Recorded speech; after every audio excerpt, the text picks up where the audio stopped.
ఇలా బీజేపీ కూడా ఏమంటది, సబ్కా సాత్ సబ్కా వికాస్ అంటే ఏంది? అందరికీ న్యాయం, అందరిలో ఆనందం ఉందా? మరి ఏం చేస్తున్నారు? గోదావరి నది ఉంది. ఇప్పుడు వచ్చే సంవత్సరం గోదావరి పుష్కరాలు ఉన్నాయి. పుష్కరాలు అంటే మీకు తెలుసు కదా, మనం పోతాం. కృష్ణానది పుష్కరాలు ఉంటే నదిలో పోయి మునిగొచ్చినాం.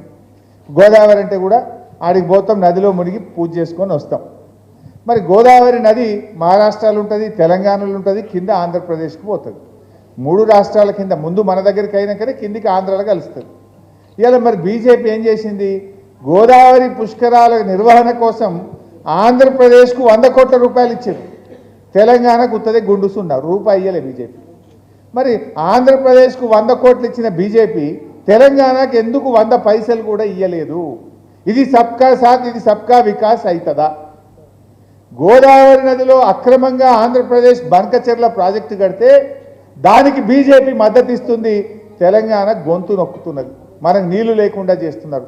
అంటే గోదావరి నది మీద బంకచెర్లకు అనుమతులు ఇస్తారు, గోదావరి నది మీద పుష్కరాలకు 100 కోట్లు ఇస్తారు, తెలంగాణకు మాత్రం ఏమి ఇయ్యరు. ఏమి ఇస్తున్నారు?